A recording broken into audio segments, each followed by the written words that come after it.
Hello everyone. आज मैं आपको लाइंस एंड एंगल्स के बारे में बताने जा रही हूँ, जो कि मोस्ट इम्पॉर्टेंट टॉपिक है।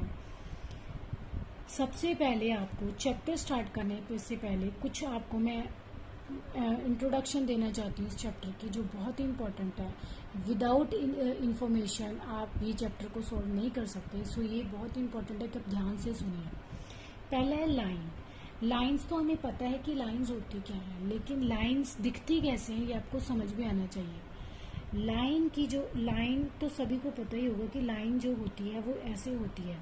वो दोनों एंड में आप उसको एक्सटेंड कर सकते हो, ठीक है। तो वो जितनी आप चाहो उतनी ही लाइन आप एक्सटेंड कर सकते हो, और उसके दोनों ही साइड में एरोज होते हैं। सेकंड आ गया लाइन सेगमेंट। लाइन सेगमेंट क्या होता है? लाइन सेगमेंट एक पॉइंट से शुरू होके दूसरे पॉइंट तक फिनिश हो जाती है, ठीक है। जैसे कि आप बैडमिंटन का देखते हो कि उसका जो नेट लगा होता है वो एक लाइन सेगमेंट की बहुत ही अच्छी एग्जांपल है। वो एक पॉइंट से स्टार्ट होके सेकंड पॉइंट तक फिनिश हो जाता है। उसकी साइड में एरोज बिल्कुल भी नहीं होते, ठीक है। थर्ड होता है रे। रे का मतलब होता है कि एक लाइन एक पॉइंट से स्टार्ट होती है, एक लाइन एक पॉइंट से स्टार्ट होती है, और सेकंड से वो बहुत आगे तक आप उसे एक्सटेंड कर सकते हो। मतलब एरो से हम उसे डिनोट करते हैं, मतलब उसे हम एरो से डिनोट करते हैं, मतलब उसे आप जितना मर्जी एक्सटेंड कर लो।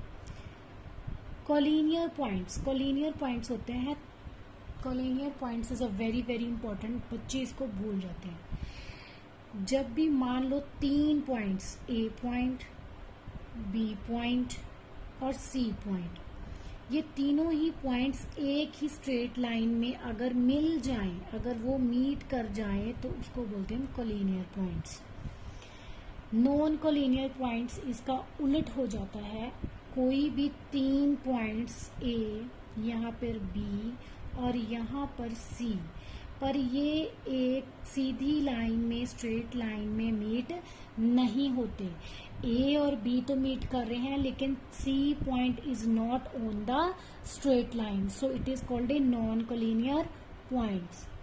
Third point is angle. Last is angle. Angle का मतलब क्या होता है कि दो रेज को मिलाकर जब दो रेज एक ही पॉइंट पे मीट करती हैं, उसको बोलते हैं एंगल्स। जैसे एक रे मैंने आपको यहाँ पे ड्रॉ करके बता रही हूँ, यहाँ पे एक रे जा रही है और उसी पॉइंट से सेकेंड रे एक्सटेंड हो रही है, और दोनों रेज एक ही पॉइंट पे मीट कर रही हैं, तो वो क्या बना रही हैं? An angle. अब हम बात करेंगे more about the lines. Lines कितनी तरह की होती हैं? इंटरसेक्टिंग लाइंस और नॉन इंटरसेक्टिंग लाइंस। पहले हम इंटरसेक्टिंग लाइंस की बात करेंगे। इंटरसेक्टिंग लाइंस कौन सी होती हैं?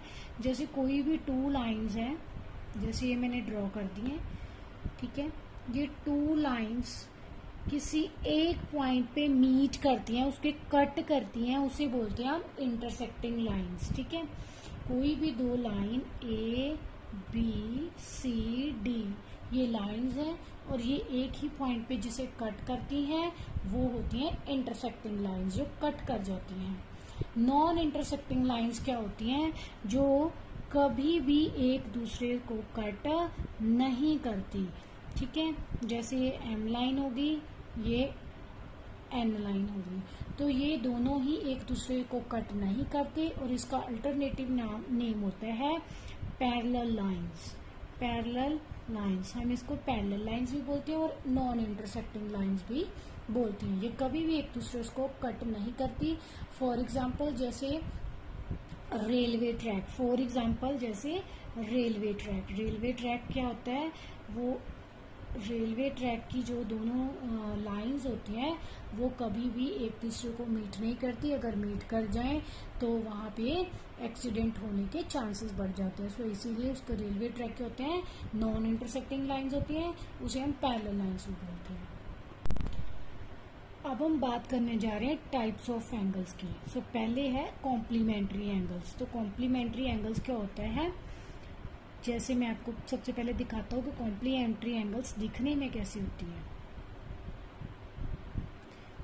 जैसे कि ये एंगल है और यहाँ पे एक एंगल 30 डिग्री है और एक एंगल 60 डिग्री है। तो कॉम्प्लीमेंट्री एंगल होते हैं जिसका जोड़ angle A plus angle B is equals to 90 degree होता है, जिसका सम किसके इक्वल होता है, 90 डिग्री होता है। जैसे कि 60 प्लस 30 इक्वल्स टू 90 डिग्री। तो ये कॉम्प्लीमेंट्री एंगल्स हो जाते हैं। सप्लीमेंट्री एंगल्स की बात करते हैं। सप्लीमेंट्री एंगल्स कौन होते हैं? सप्लीमेंट्री एंगल्स दिखने में ऐसे दिखाई देते हैं, जैसे कि एक लाइन में आप 60 का लगा लो 60 डिग्री और एक 120 डिग्री, ठीक है। उन दोनों एंगल्स का जो सम होता है वो 180 डिग्री के इक्वल होता है। जैसे कि 120 degree plus 60 degree equals to 180 degree. तो ये ध्यान रखना है, सप्लीमेंट्री में स्ट्रेट लाइन पे बनने वाले दो एंगल होते हैं और जो कॉम्प्लीमेंट्री होते हैं उनका जो 90 डिग्री होता है। इसको याद कैसे रखना है हम दोनों को, क्योंकि बच्चे ज़्यादातर इस दोनों में कंफ्यूज हो जाते हैं। तो इसमें एक याद रख लोगे, सेकंड अपने आप ही याद रहेगा। Supplementary S for straight line, तो स्ट्रेट लाइन पे बनने वाले, तो स्ट्रेट लाइन का जो सम होता है कितना होता है 180 डिग्री। तो ये आपने याद रखना है, इससे आपको याद रहेगा। तो सेकंड कॉम्प्लीमेंट्री मतलब कि उसका ऑपोजिट हो गया। एडजेसेंट एंगल्स कौन से होते हैं? एडजेसेंट एंगल्स होते हैं जो एक ही लाइन पर बनने वाले एंगल्स होते हैं, ए और बी, ठीक है। जो एडजेसेंट एंगल्स होते हैं वो एक ही लाइन पे बनने वाले एंगल्स होते हैं, वो एडजेसेंट एंगल्स होते हैं। Angle A equals to angle B, वो दोनों इक्वल होते हैं।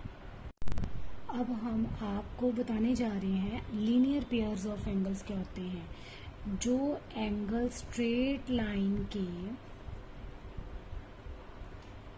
जैसे कि ए बन गया बी, ये स्ट्रेट लाइन के एक ही साइड में जो बनते हैं, साथ में जो बनते हैं, एक ही लाइन के ऊपर बनते हैं, वो लीनियर पेयर्स होते हैं, ठीक है। तो उन दोनों का जो सम होता है angle A plus angle B, वो 180 डिग्री होता है, क्योंकि उनकी डायरेक्शन सेम होती है और वो एक ही लाइन पे बनते हैं, ठीक है। इसीलिए उसे लीनियर पेयर बोला जाता है। वर्टिकली ओपोजिट एंगल्स क्या होते हैं? जैसे कि दो लाइंस आपस में कट कर रही हैं, ठीक है, ये A, this is B, this is C, this is D. तो वर्टिकल ओपोजिट होते हैं, जैसे कि एक एंगल के सामने वाला, एक एंगल के बिल्कुल सामने वाला एंगल ओपोजिट एंगल होता है। ए एंगल के ओपोजिट एंगल सी इक्वल होते हैं, ये हमेशा इक्वल होते हैं। Vertical opposite angles are equal angles.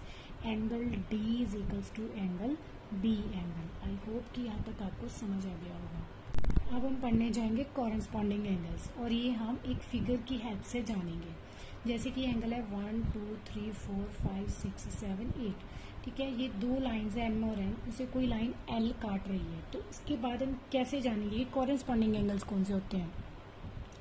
Corresponding angles आपसे कैसे देखना है कि एक जैसे लाइन है, ठीक है, उसकी एक ही साइड में, ठीक है, उसकी एक ही साइड में बनने वाले एंगल जो एक ही डायरेक्शन में जाते हों, ठीक है। जैसे कि वन एंगल है, ये कौन सी डायरेक्शन में जा रहा है? दिस वन डायरेक्शन में। और ऐसी ही डायरेक्शन में कौन जा रहा है? एक 5 डायरेक्शन में। तो ये दोनों एंगल्स क्या हो जाएंगे? Equal. Angle 1 equals to angle 5, ठीक है। उसी तरह से एंगल 2 के एंगल 4 6, एंगल 5 और 2 और 6, जैसे 2 भी दिस डायरेक्शन में जा रहा है और 6 भी जा रहा है, तो एंगल 2 इक्वल्स टू एंगल 6। और भी होते हैं बट सेम साइड में। अब ऊपर वाले हो गए, अब हम नीचे वाले की बात कर रहे हैं दोनों के, ठीक है। जैसे कि एंगल 4 दिस साइड में आ रहा है, एंगल 8 दिस साइड में आ रहा है। एंगल 4 इक्वल्स टू एंगल 8, और ये 3 भी दिस डायरेक्शन में जा रहा है 7 में, एंगल 3 इक्वल्स टू एंगल 7। तो ये हो गए कॉरेस्पॉन्डिंग एंगल्स। अब आ गया को इंटीरियर एंगल्स। इंटीरियर का मतलब आपको समझ ही आता है कि इंटीरियर का मतलब होता है अंदर वाले एंगल्स।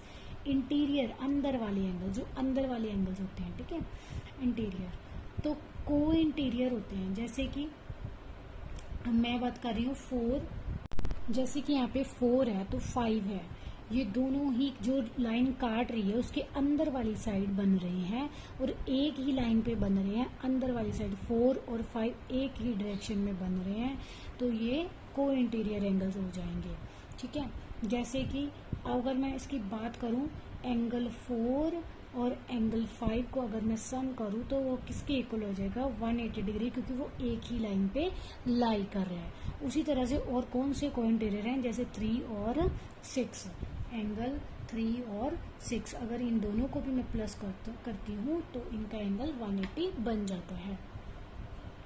उसके बाद आ गया अल्टरनेटिव इंटीरियर एंगल्स। अंदर वाले तो एंगल हैं, इंटीरियर तो हैं, लेकिन वो अल्टरनेट हैं। अल्टरनेट मतलब ऑपोजिट, अगर कोई एक डायरेक्शन में इस साइड आ रहा है तो दूसरा ऑपोजिट में जाना चाहिए। जैसे 4 इज कमिंग दिस साइड, तो 4 का इंटीरियर एंगल कौन सा होगा, opposite 6, angle 4 equals to angle 6, तो 3 का कौन सा हो गया, एंगल 5। तो ये हो गए को interior angles. Alternate interior angles, interior तो है लेकिन वो अल्टरनेटिव हैं, ठीक है, उसके ओपोजिट हैं।